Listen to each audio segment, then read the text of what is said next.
Hello folks, my name's David Edgar, I'm the host of Heart and Hand, the Rangers podcast, and I'm joining you tonight to discuss Rangers' excellent 1-1 draw in Portugal tonight as we went to play Porto and emerged with a very, very good away point against a side who are among the favourites to lift the competition this year. And it was not just the result, excellent though it was, and leaving us with 4 points at the halfway stage of the group with 2 home games to go. A very good position to be in indeed. But it was the manner of it. It was as good an away performance in Europe as I've seen from Rangers in, well, ever. Maybe a slight exaggeration, but after 35 years of growing up watching Rangers teams treat the ball away from home in Europe the way that your average Celtic season ticket holder treats soap, was delightful to watch Rangers just pass the ball, just get it down and control the match. And in the second half, we ran them ragged. They were doing the chasing and their fans grew increasingly frustrated, ending up with a loud chorus of boos at the end because they knew that their team had been second best on the night. Okay, you may say that Rangers might be a bit disappointed to only leave with a point, and doesn't that tell you how good the performance was tonight? The manager made changes from the poor performance at Tynecastle on Sunday. And how can you play like that in Porto? You play like that? Oh, don't get me started. But into the team came Philip Helander at centre-back, who was brilliant tonight.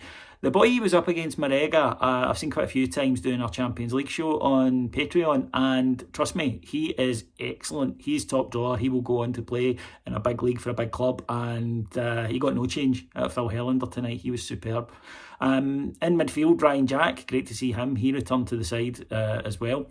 And it was up front, I think the manager had sprung the surprises where he brought in Ryan Kent. Okay, that's maybe not so big a surprise for Shea Ojo, but he brought in Brandon Barker in place of Scott Arfield. And I have to say, I thought the front three worked excellently tonight. I thought that their pace, clearly why they were in the side, but I thought that kept the Porto defence on the edge all night, and ably abetted by another sensational performance from Alfredo Morelos. What can you say about the guy? That's 10 European goals this season. He is just phenomenal. And the idea that he doesn't do it in a big stage, this is as big a stage as Rangers play on, and yet again there he is scoring goal against, let's be honest, a Champions League level side tonight, and unlucky to only come away with one. He hit the bar and forced a great save out of their keeper as well. My star man though tonight was Borna Barisic, who was wonderful tonight, and you could see that Tav's confidence has taken a dip on the other wing, although that'll have been good for him tonight to come through that one. But I thought that Barisic on the other, he was wonderful.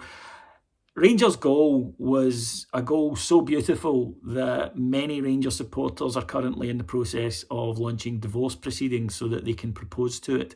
Philip Helander had the ball inside their own half. He played a good sharp short ball to Ryan Kent, who flicked it on first time with his back to goal out to the onrushing Borna Barisic. He looked up and played a beautifully incisive, measured cross that just eluded the despairing dive of the defender to Alfie, who was coming at it at full pelt and the ball was travelling at speed, but he killed it stone dead with his first touch and then lashed it high past the goalkeeper.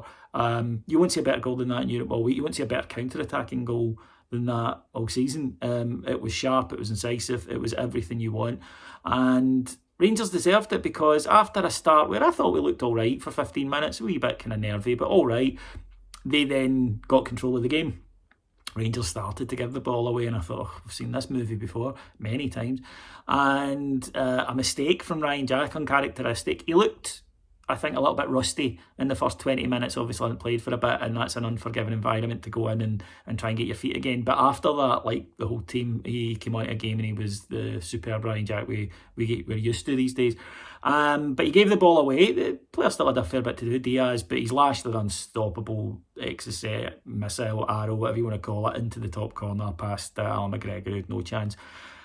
And that had came after Porto had hit the post, but Rangers' response was wonderful. We got a corner ourselves, Alfie with a header that crashed back off the upright, and then that goal just before half-time. And in the second half, I expected Porto to come out, and I thought this is going to get really difficult really quickly. Not at all. Rangers just bossed it. Stephen Davis, Glenn Kamara and Ryan Jack in midfield were excellent. Alfie was wearing Pepe like a hat, and overall Rangers just continued.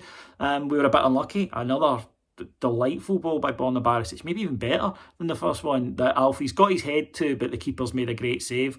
Some people said to me they thought Alfie should have scored. I thought that was harsh. I think he's done well to get it and control it and get it on target, but just a good stop. And Rangers just kept going. Borna Barisic, the free kick that was just over, and we were causing them all sorts of bother. They got a chance, they're going to, at home. They had a couple, in particular one from a set piece with a header that nobody could get on the end of. Matched by us with a Tab free kick that we were unlucky not to get a touch on. But when they did get through, Alan McGregor has made a sensational double save. It's a sign of a good goalkeeper to be able to concentrate for 88 minutes and make a stop like that. But there's not many goalkeepers even then could make that stop. He is just such a top goalkeeper. And Rangers deserve that tonight. We were brave, we were on the front foot, we didn't show fear when it would have been easy to, and we're now in a really good position in the group.